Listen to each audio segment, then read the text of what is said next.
You can begin whenever you're ready. Sure. Yeah, I see that it's 9 o'clock. So good morning, good evening, hello to everyone wherever you're from. I'm Roslyn, and I'm really excited to be talking about life design today. So I'm just very curious to hear from our participants where you are coming in from the world. I just wanted to check that the chat is working as well. So if you wouldn't mind typing in the chat where you're from. This also gives me a chance to troubleshoot because I need to see if I can monitor the chat.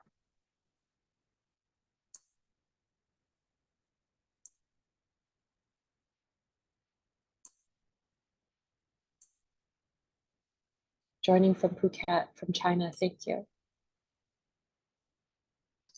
So is my screen changing as I'm navigating? Yes. Check the chat. Yeah. It went into your desktop. Okay. Yeah. I understand. So maybe if people are okay, maybe it's possible if people who are not with their video, they can continue in the chat, and then maybe either Delita or Chilin can help feed me back some of the responses. Or if you're willing to turn off your microphone, unmute yourself, that's also another way of sharing. Okay, so I'm curious, before we go into the session, if participants could tell me a little bit about why you're joining the session.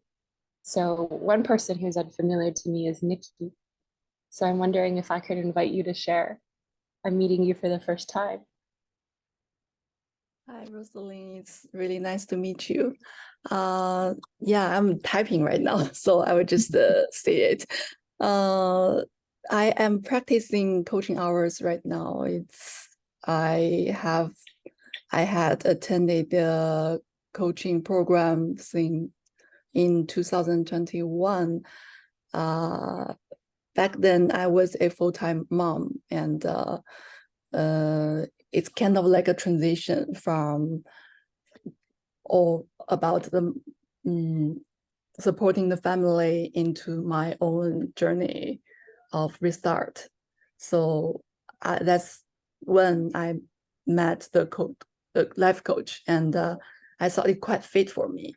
And since then, I started practicing coaching hours until now, and I'm still practicing and still curious about coaching in different other areas, not only in life coach area. So that's why I'm very curious about today's subject. Okay. So yeah, that's it. Wonderful. Yeah, I hope it'll be very helpful for you. And if there are other participants who don't have your camera on, you're welcome to write in the chat. Let us know what you're interested in. So about myself, I'm a Canadian-born Hong Konger. I used to live in Beijing, and so that's how I came across the Beijing Mindfulness Center. And so I started training as a mindful coach with BMC Academy maybe 2 years ago. And so I'm collecting my hours, and I'm still going for the ACC accreditation with IFC. So that's in progress. I'm really interested in somatic movement. So I've also been pursuing body-mind centering through the Somatic Education Center of Taiwan. So I'm currently living in Taipei, and I teach life design in a high school. So I'm the college counselor there, and I also am in charge of student well-being. And so life design is one of the tools that I use. I combine life design and coaching to help high school students find out what they'd like to do next. And so coaching skills have been very helpful for me working in the one-on-one context, and life design and the curriculum is something that I've adapted for the high school context. So I'll talk a little bit more about life design.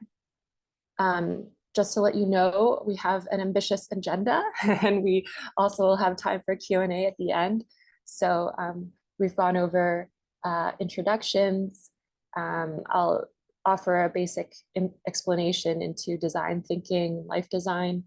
We'll do some life design exercises, and we'll also do some practice as well. And interspersed with that, I will share some examples of life design that I do with teens as well. So yeah, is there anything else that anyone would like to share about themselves and maybe what they might be curious about in relation to life design? Because I'd be happy to tailor, because I know that we have Chillian and Delita as well. If I'd like to invite you to share if you'd like. Yeah, I think there's Joe as well. So there's one more person. So I'm really curious about life design. I actually have never heard of it. So as I saw your introduction about that, I'm curious about another approach and the elements of that. And I'm always curious about approaches to coaching that you discover because of such a deep connection with somatic coaching as well. So I'm really here to learn and to support in any way. So Thank you. grateful for the session. Thank you. Chillian, is there anything you'd like to say? Me too. I'm very curious about your approach to offer the teens of their life design. And also because I study in China, I don't design my life when I was like teenager, but I started to design it when I have more autonomy. So yeah, it would be really interesting for me, and also to know how you applied the coaching skill into what you're doing. Your daily job, how you integrate the coaching skill to this. That's what I'm curious about. No problem. Great. Thank you for sharing. Okay, so some guidelines and requests for today is that it will be confidential. Apart from there is a recording, and perhaps Chillian and Delita can let us know how and where the recording will be shared.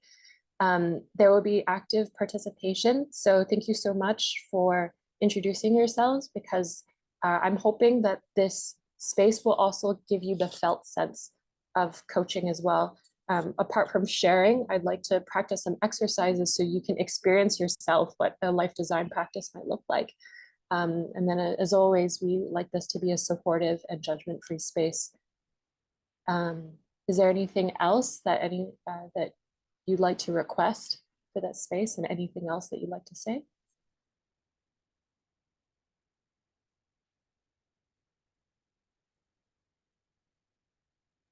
Yeah, I think I can share, like, the recording will be sent the day next to the meeting, and it will be online. And it will be available online. Yes. Okay. Okay, thank you. All right. Okay, so what is life design? So in order to explain life design, we need to explain design thinking. So please raise your hand if you've heard of design thinking before. Okay, wonderful. This is a brand new group. So design thinking is an approach developed by Dave Burnett and Bill Evans, and they are two professors at Stanford, and they founded the design school.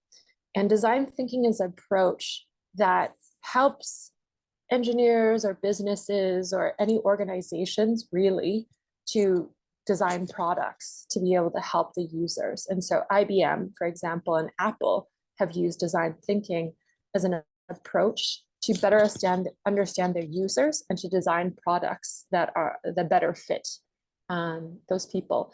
And so life design itself has been applied from design thinking to teach originally Stanford undergraduates how to design their life. But there's also been a Design Your Life workbook for adults. So this workbook I highly recommend it. It's been translated into Chinese as well. And so it's a really, really great resource that you can use. And then there's also a Creative Live online course. So if you're interested in that, I think it's very, very worthwhile if you're inspired to do a little bit more in-depth investigation. Design thinking and life design itself is very complex. It's very hard to fit it into 1 hour session.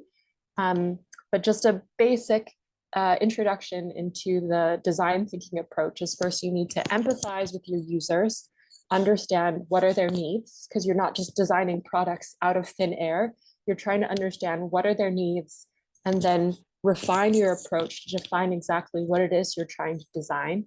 You ideate or brainstorm, you create different prototypes, and then you test those prototypes.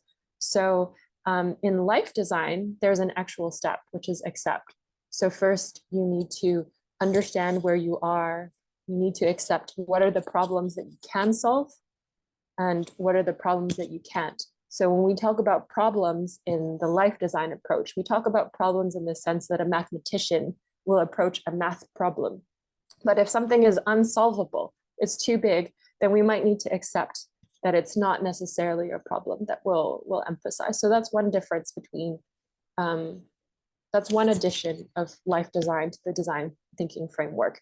And if it seems very new and fresh, there are a lot of different concepts that can be a lot to accept at once. But another thing about life design is that instead of designing for multiple users to prototype a product, actually you're designing for yourself, or you're inviting a client or you're inviting a student to understand themselves, then define, ideate, create different prototypes, and then test. And so how do you create different prototypes of your life? Well, I'll explain a little bit later of how we apply this prototyping approach. So the purpose of life design is really very similar to coaching. Is to help create a life that is aligned with your strengths, values, your dreams, and your passion. So there's a very, very natural intersection over there with coaching. Okay, so one big myth that we come across with college, because I'm a college counselor, is college is the best years of your life. It's the best 4 years of your life. And if we take that kind of myth, then what happens to the rest of your life? It just all goes downhill. Or what if you've never been to college? Then you're missing out on that experience. So that's one big myth busting that we have to come across. And maybe like Qilin, you said that maybe when you're an adolescent, you're not ready in that stage to design because you still need to collect all these different experiences. So life, no matter at what stage that you are, can be very, very confusing. I teach in an experimental school, and there are more options at our school than maybe the so-called traditional system. But with all those options, it can lead to more confusion about what we'll do next, what we're going to do in 5 years. And so life design can be approached to maybe help arrive at slightly more clarity. It's a human-centric approach to problem solving, of course. So the different stages that I mentioned are on the bottom over there. But what's really helpful is to think about how first we start with exploring, discovering ourselves, but then we converge and then we define. Then we start developing through the prototypes, and then we so-called deliver, we test. So it's a kind of iterative process. So some principles in life design that are very important are radical collaboration. So we are going to take advantage of this group over here to practice some collaboration in a moment. So we really believe that it's helpful to get outside of our heads to involve others to help us brainstorm and ideate new ideas. Divergent and convergent thinking is sort of what I mentioned earlier, is you start off with generating ideas, especially in the initial stages. You want to get your students, the client, similar into the coaching resourcefulness state. You want them to be generating all these new kinds of ideas or reframing, exploring options using imaginative thinking. And then after we've generated more ideas, then we can kind of come into convergent thinking so that we can go into the next step. And what's very, very innovative about life design is that there is a bias towards action. We really talk about prototypes. What do you hope to do next? If you have this idea of what you want to do, how can you do the most minimal change? How can you do the most minimal prototype or iteration of what you want to do? How can you talk to experts who are already doing the thing that you want to do? So one sentence that I really love from life design is there is more aliveness in us than what we can be contained in one lifetime. So I want to sit with this quote for a second and maybe invite a participant to offer your interpretation of what you think the sentence means.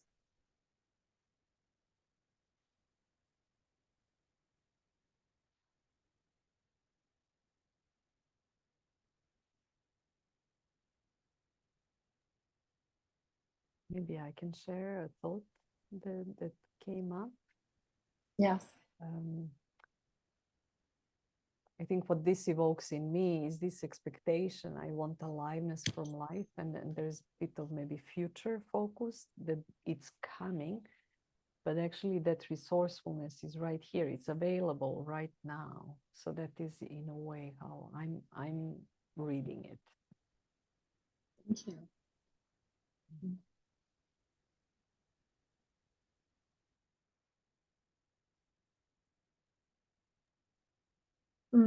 I can also, I think there, I was inspired by this sentence in a way that when I look my life in the perspective, oh, what I do in my lifetime, actually I limited my life. But actually, if I just live in the moment, I have a lot of things going on. And that's like very profound, and it cannot be concluded just by, a one lifetime, something like that. Yes. Yeah. When we think about the future, we think about what could have had. There's so many iterations of our lives. Even if we just think about location, if we had spent more time in this location or been in another, what could have happened? And so life design acknowledges that there's more things that we want to do that can be contained in one singular lifetime. And the future planning can be really exciting because we want to tap into that possibility. But at the same time, we have to acknowledge, we have this one lifetime, and how do we make the choices that help us align with our current goals and strengths and interests? So thank you both for your sharing. Okay, so that was our very, very brief introduction of design thinking of life design. So we'll try some exercises to maybe ground some of the concepts. Before we move on, is there anything that you're curious about? If not, we can just go into some of the exercises. So this, usually we don't, usually there's some kind of prep work, but what we can do right now is for 5 minutes, journal the following. What do you think is the purpose of life? And what do you think that is the purpose of work? So these are very big questions. And I'm just, if you could find a pen and paper, that would be really helpful because we're going to do more writing down later on. So I've started the timer and I'll give you a 1 minute warning, but feel free to write down the answers to some of these questions. And don't feel, there's no right or wrong answer over here. And feel free to jot down what comes up in the moment.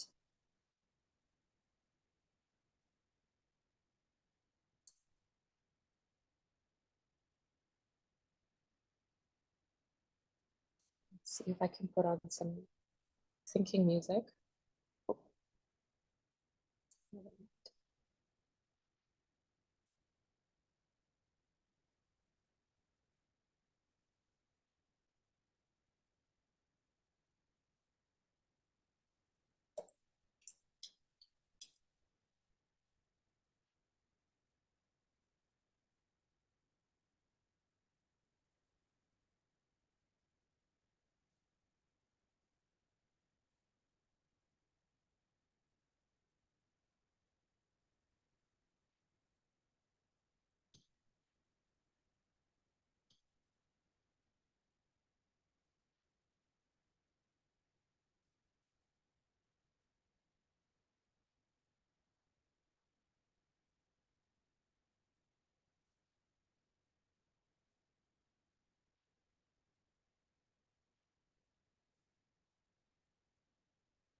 We have 2 minutes left.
There's 1 minute left.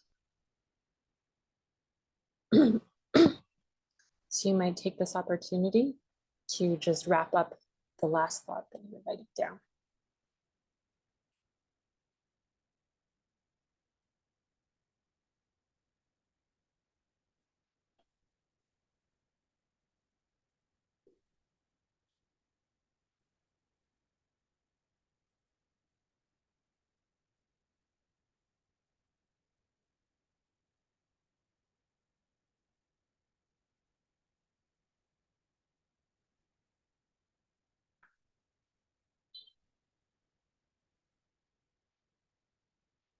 Okay, so you're welcome to put down your pen if you've finished your thought.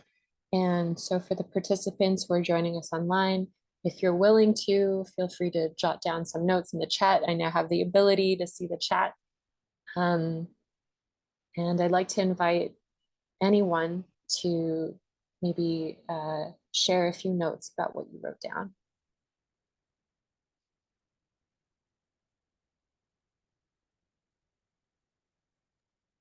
I can share something. Is this Nikki? Yes. Yes, please. Yeah, just under my current situation, I think the purpose of life is live truly, curiously, and constantly doing what you are passionate for.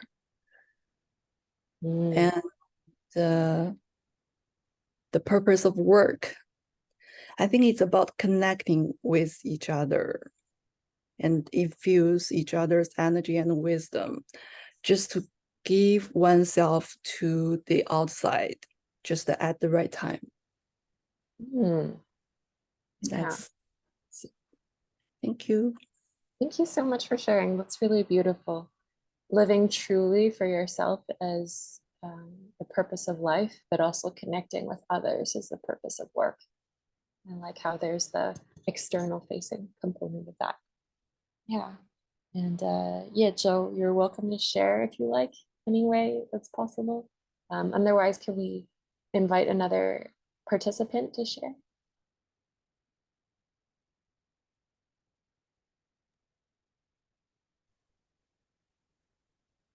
I can share as well.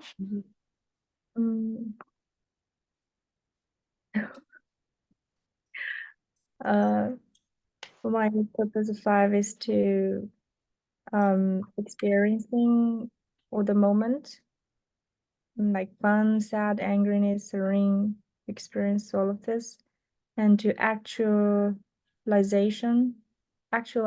my passion or my truth. Also to be there for my parents, my friends, and my partner, to be with those people who are in my life. And the purpose of work is, for me, is to provide value to one goal, or to be more specific. For me, the work I would like to do is to provide value to the well-being of human being. Thank you. Yeah, I really enjoy how your purpose of life is about the immediate, supporting, being in the moment, but also supporting the others in your immediate circle. And your purpose of work is also related to the well-being of others as well. It seems like there's a larger network of people that you want to serve. So thank you so much for the sharing, for the interest of time. We'll keep moving forward. I would highly recommend, if you do this with teens, or if you do this with a big group of people, that you really scaffold, that you really give them some time to think about it. Let them go home and do this first. Everyone was really great in sharing. This is something that really takes a lot of, sometimes for teens, it can be the first time that they're even grappling with this question. So it's really important to scaffold that. The way that I do it is I do a personal compass. So I break them down into 3 different exercises. I call it the golden triangle, where we have the students integrate what I do, who I am, and what I believe. We do a social identity wheel. So we have them think about the kind of identity markers, the identities that they associate with. And so this is an example of an actual student that I worked with. We have them connected to what they like to do. So we do something like head mapping and heart mapping, things that they enjoy doing, that they're passionate about, things that they are good at. And then we also connect them to what they believe. So I also give them cards where we have these different kinds of values. They're kind of similar to nonviolent communication values or beliefs cards, but they're more specific to the social life or the work life.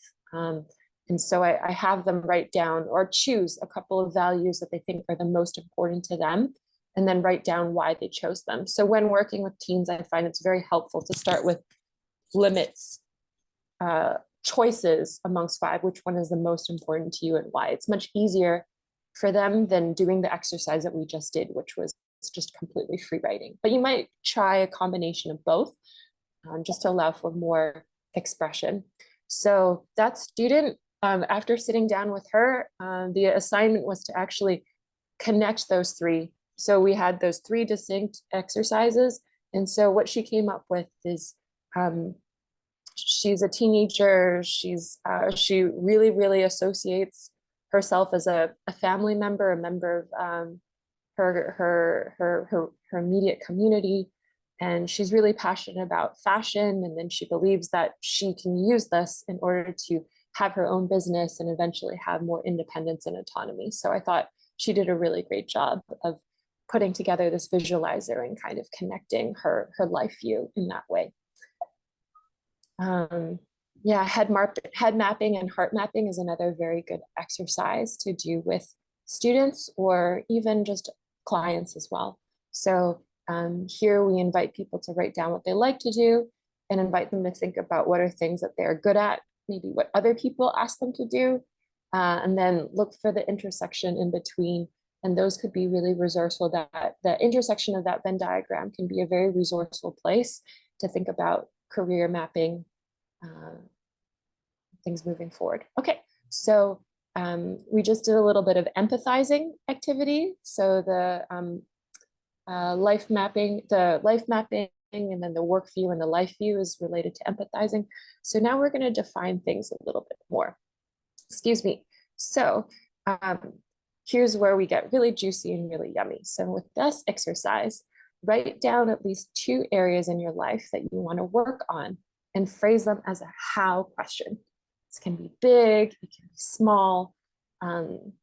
So one example could be, for me, how can I work on my core strengths so I just don't feel this lower body pain anymore? That's something that my coach, my athletic coach, told me. So that's one thing that I'd like to work on. Another is, how do I get my students to pay more attention in class?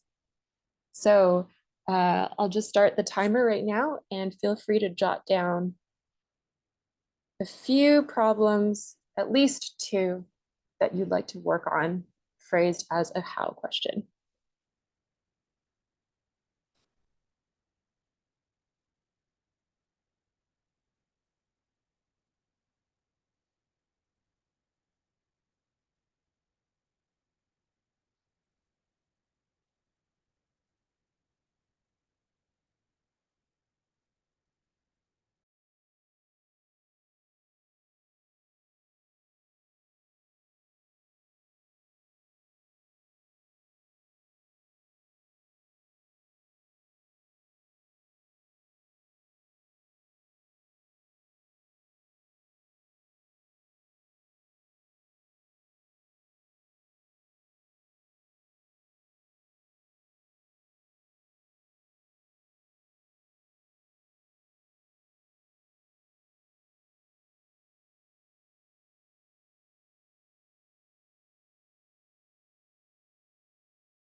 We're just about halfway through our time.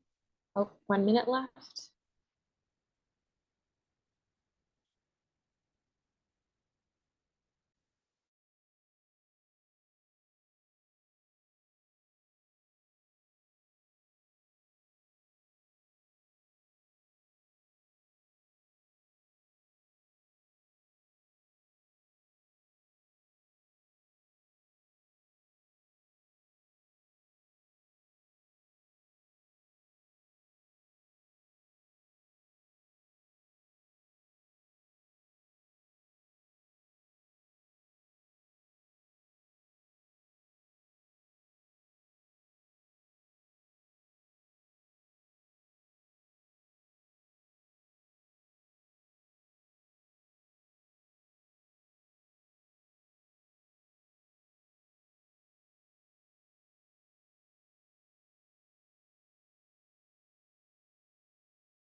Okay, so that was 3 minutes.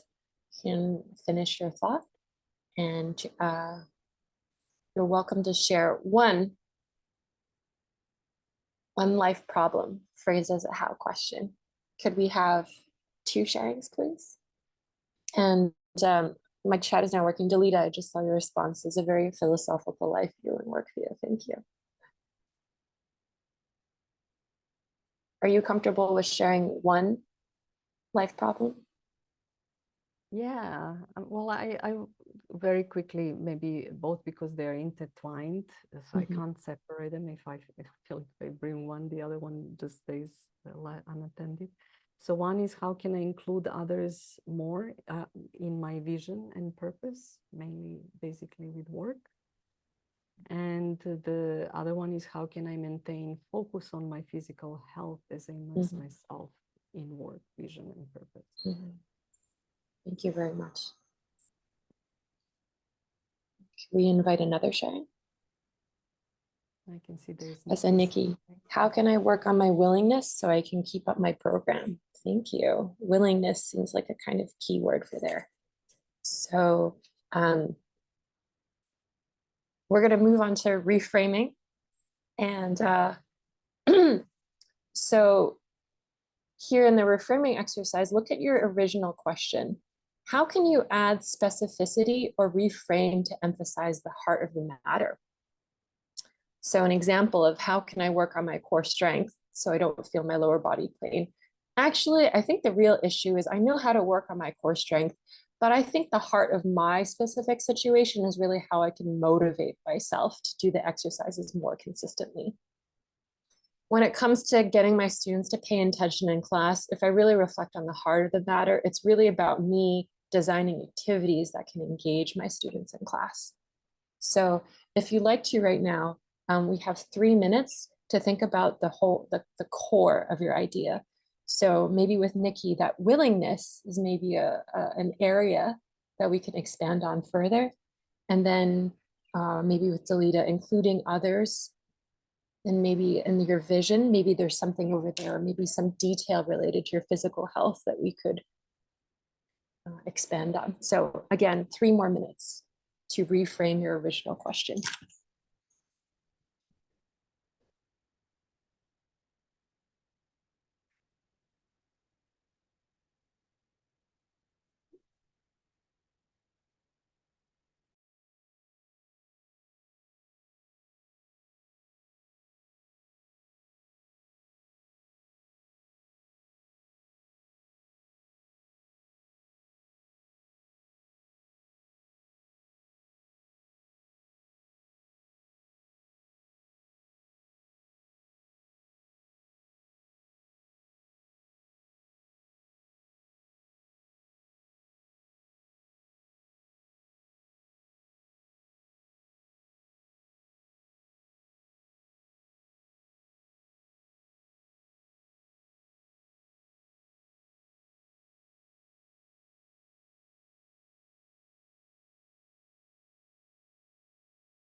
We're halfway through our time, more than halfway, so 1 minute left.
Okay, 3 minutes is up, and wherever you are is a nice place to be. I'd just like to congratulate you for doing that exercise, because it's not easy to do in 3 minutes and 3 minutes again. And at this stage, I'd actually like to invite everyone who's willing to share. If you can share the one life problem that you've reframed, in a moment, we're going to choose one to ideate together. So if we could hear, I think maybe we have 3+ active participants right now. I'd like you all to share one problem that you framed in. Chilin, you can share the original problem and how you've reframed as well.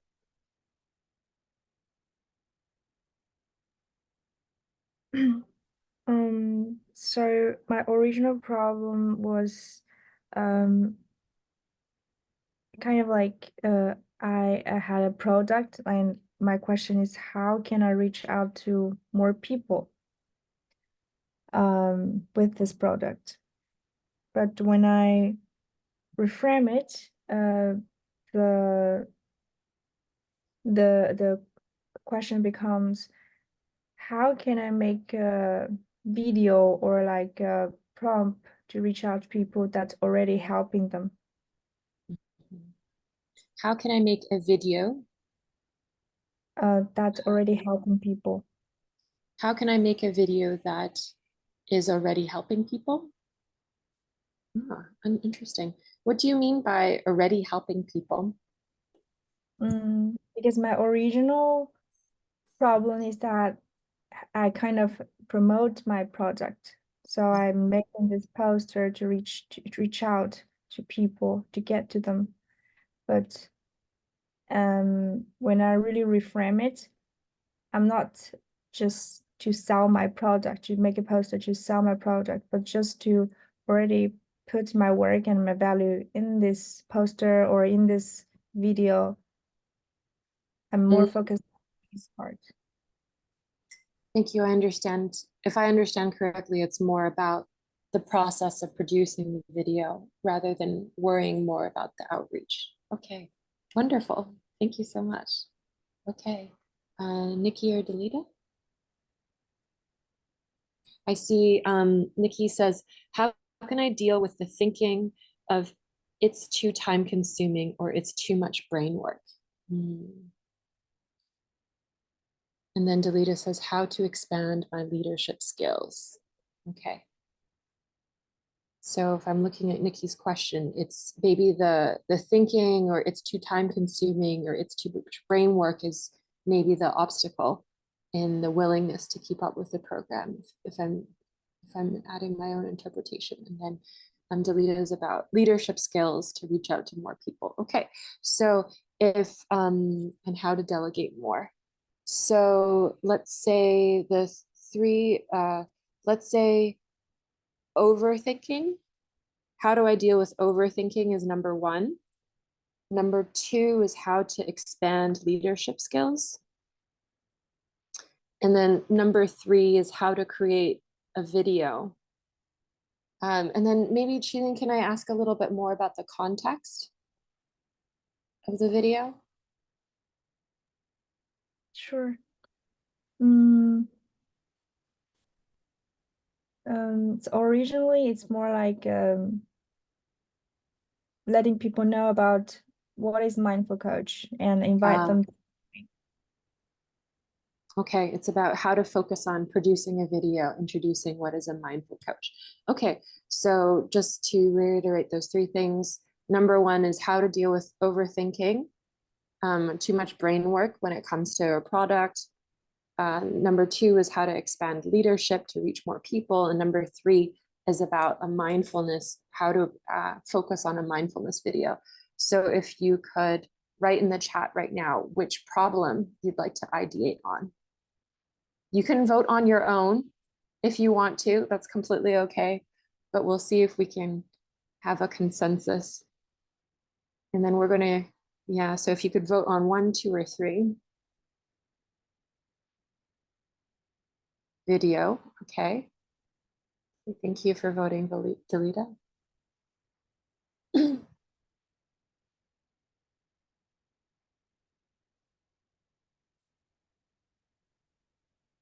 And Sheila and Nikki, if you'd like to vote. Number 3, wonderful. Okay. Okay, wow, this is unanimous. Beautiful, okay.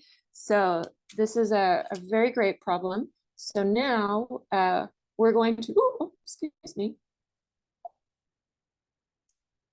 We're going to generate solutions for the problem together. So we've defined and come into convergent thinking, and now we're going to open up into divergent thinking right now.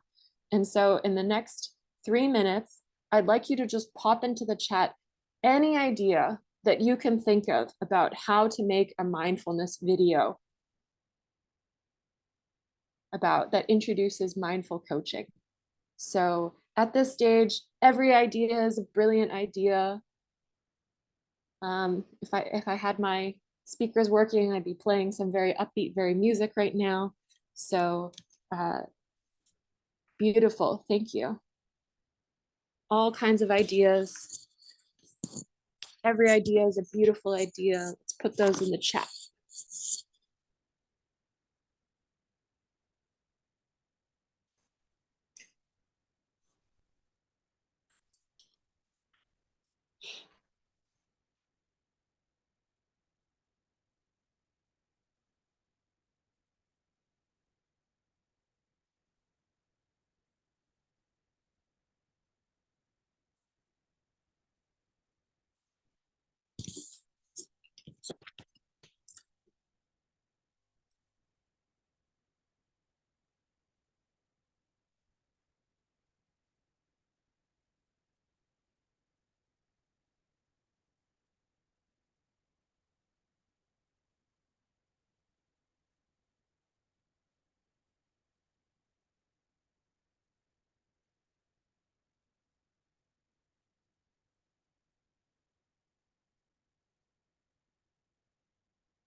This is great. Please keep them coming.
We got 30 more seconds.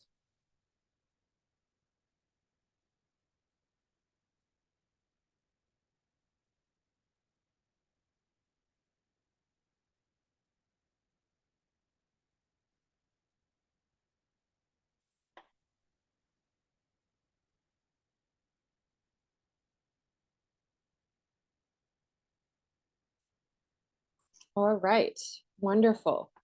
Look at this waterfall of ideas. This is really great.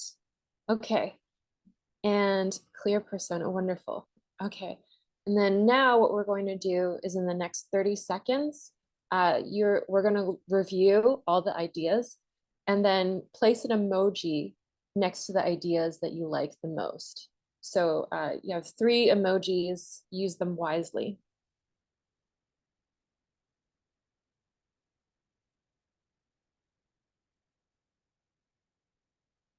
Is that possible to do in the chat? Okay. Maybe we can just quote,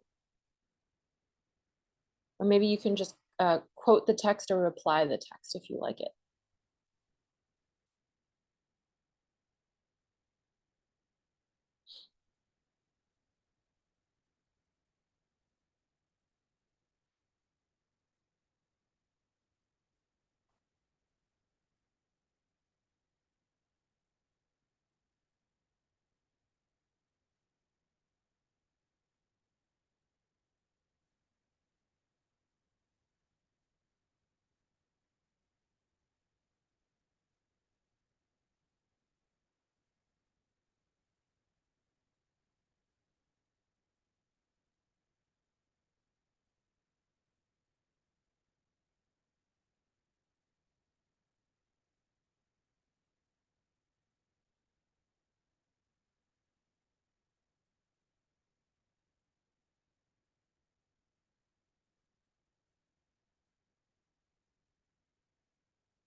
Okay, in the interest of time, I didn't get to do all my votes, but let's just kind of look.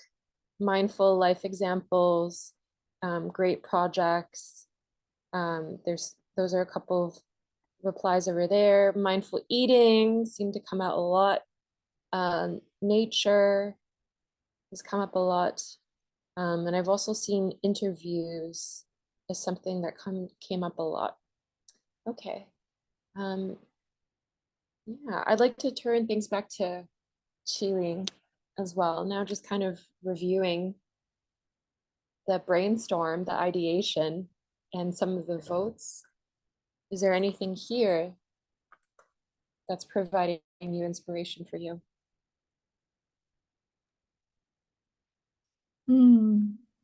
I can see something I can already do, like to bilingual. I was already doing it. Mindful eating, I think I can imagine that it's easy to do the video because like just have the food, have all this, have me eating there and have all this I can just like making all the thoughts in the animation, or not animation, or maybe just like have another, so it's doable. And for I think for the persona or like interview or real person where real example, like this one I also inspiring me that to present the audience how it would like look like. I don't have a clear clear path of how I can present it now, but it's inspired me that maybe just present with the audience of the people who actually having this mindfulness. What is the difference? Like what is the difference after they have this practice, having this coach, and so they can see clearly what change the mindfulness coach can bring to people. Yeah, great. And I'm glad that there's affirmation there of things that you're already doing, like the bilingual aspect. And you also mentioned what is doable. So I have my eye on the time, and I'm aware we're coming really closely to the end of the session, but things that are quick, easy, and doable are really, really emphasized in life design. We talk about prototype experiences and prototype conversations. So prototype conversation would be interviewing someone who's already doing the thing that you want to do. So if there's someone who's already created mindful videos, they could be someone that you could talk to. Here's an example of my student and someone in marketing team that they interviewed, and then they learned that actually marketing is a lot harder than they imagined. So it was very useful in that regard. Prototype experience, we really, really focus on just go ahead and doing something, using the least resistance possible, not worrying so much. And so on the left is the photo of the first ever prototype for the Google Glass. You can see that it has all the functions. It has the camera, the phone, and it's just put together very, very quickly in the Google factory, the Google team. And then, yeah, I have my students putting together a marshmallow tower. So this is a hypothetical exercise. You're welcome to take a screenshot of this to do on later on. But if you look at the life problem that you brainstormed earlier, a prototype would be, how could you design a prototype of how to explore the issue that you raised, such as working on leadership in the next 20 minutes after this section? Go ahead and do it.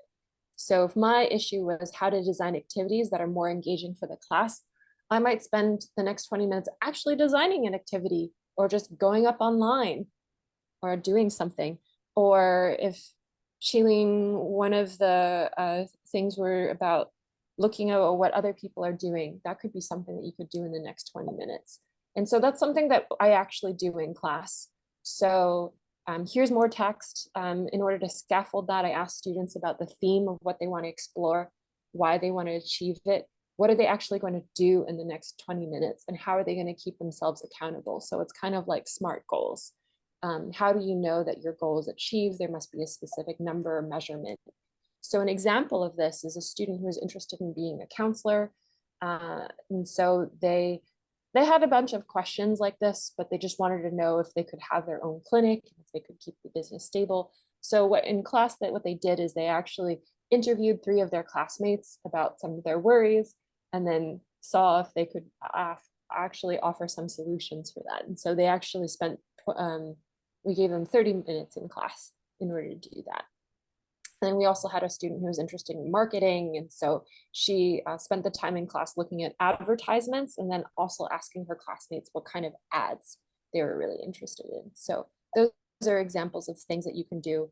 And yeah, I think that's probably what we have time for. So I'm aware that we have just 2 minutes, which is not a lot for Q&A. So if people have to leave after this session, we can go ahead and do that. Otherwise, I'd be really happy to leave my email and follow up with people after the session.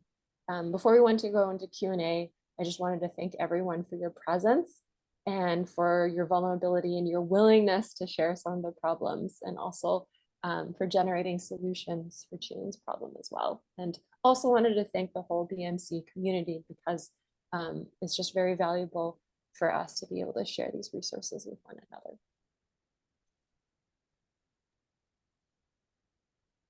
Go ahead, Tim. Were you going to share first, or? I actually have a question, because we only have like a quick review of this process of life design. I wonder what is maybe one of the change that impressed you most after people having this life design process. Yes, there's so many examples that I can think of. I can think of students who had an idea of what they wanted to do, and then after doing the mentor interviews and having some prototype experiences, that they learned that that actually wasn't what they wanted to do. Maybe a student has an idea that they want to be an interior designer and an architect. Maybe it's an idea that was provided for them, or an idea that they had.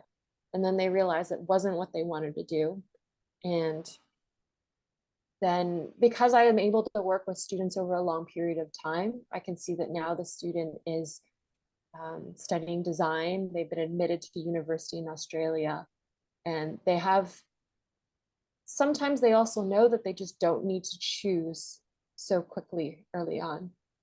So I don't know if that answers your question, but sometimes I just see that students somehow on their own manage to have their little wayfinding along this way. Yeah, that's very inspiring just to not be urged to choose for now and have more time and space to think about and do experiments on it.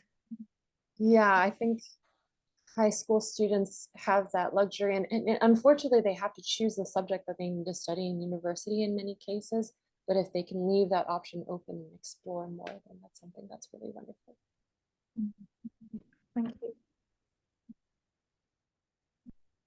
I don't know if it's a question, but more of an acknowledgement that you took just such a big topic. I actually understand that design thinking is something I've been trying to grasp so much. And you just opened my mind on how you can do it within more or less 40 minutes. You know, when you take like the whole active exercise time when we did it. And I also understand that when working with teenagers, you can't go too much into explaining that self-reflection. It takes more time, but just going through it in such a quick way, it just blows my mind. I'm so grateful. Thank you so much. I think it's really helpful to understand that it doesn't have to be too long to be deep, but it can be very revealing, even if you have 3 minutes of time to reflect on, or 5 minutes on some very important life topics that you brought. Yeah, thank you. I'm glad that we were able to go so deep with some of those. Definitely it's important when working with a big group, or maybe people who are less familiar with coaching, who've done less of that introspective work already, or people who are new to this, completely new to this idea of self-exploration, to really break it down and really give them the time and really provide the safe cohort so that people feel comfortable sharing. So I'm really glad that we had that opportunity to do this here. And Nikki said the great tool for me dealing with overthinking. Yeah, yeah. So I think the last question that I actually have is, how might you use life design, or maybe an exercise or an idea from today moving forward, either in your personal life or your professional life? I'm more comfortable asking the questions than answering them. Yes, yes, Yeah. of course. But, I'm definitely going to Yeah. take next 20 minutes to delegate. So chilling, buckle up. Yeah. Yeah. And that can, maybe that's a question that we can just leave the group, because it's already 10:03, but that can be something for further journaling and further thought as well. Yeah, I'll take more time to think about it. Thank you. Okay. Welcome. Okay. Thanks, everyone. Yeah, thank I you so want to much. also just quickly share that all the videos will be available on beijingmindfulness.com/blog. So it's going to be each presenter is going to have their recording there available. It might take us a little bit of time. I hope to have everything within the end of the week, but we will need IT support. So that is one of the things that we need to delegate. So to get someone to put those recordings on the website. But this is lovely, and I will share the link with you, Rosalind, as well, so you can share it within your network. All right. Thank you so much. Yeah. All right. Wonderful. Great. Thank you, everyone. Thank you, so Rosalind, much. Belinda. Thank you. Thank you. Bye. Bye.